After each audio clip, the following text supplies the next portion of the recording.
자, 이번에는 제2의 김연아라고 불렸던 피겨 유망주 이혜인 선수 얘기도 해보도록 하겠습니다. 해외 전지훈련에서 미성년자 후배를 성추행한 혐의로 3년의 자격정지 징계를 받았는데요. 일단 이혜인 선수는 성추행 혐의 자체를 부인하고 있다고 해요.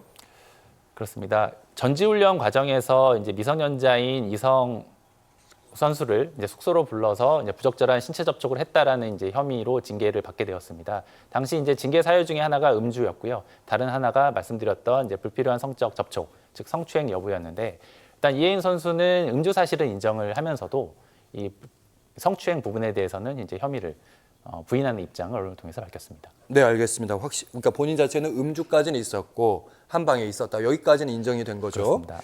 그러면 일단 대한체육회에서 3년 자격정지 징계를 내렸으니까 여기에 대해서 불복하겠다 나선 입장인 건데 절차가 있습니까? 이것도 법적으로 가는 겁니까? 아니면 대한체육회 내에서 이루어지는 겁니까? 그렇습니다. 이제 그 대한빙상연맹 산하에 있는 스포츠공정위원회에서 이 3년의 자격정지 결정을 내린 것입니다. 의결을 한 것이고요.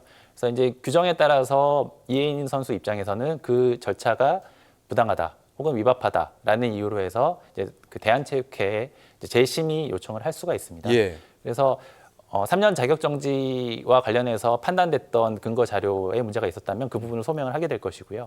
그리고 만약에 3년 자격정지 결정을 함에 있어서 참고되지 않은 추가적인 자료가 있다면 이제 재심의 단계에서 자료를 제출하고 어떤 징계의 어떤 당부에 대해서 이제 다툴 수 있게 된 것입니다. 네. 어쨌든 이번 사건에서 해외 전지 훈련 중에 음주를 했었다. 이 부분은 그러니까 관리 감독이 있는 해당 연맹에게 좀 뭐가 있어야 되는 거 아니냐 이런 얘기들이 있을 것 같아요.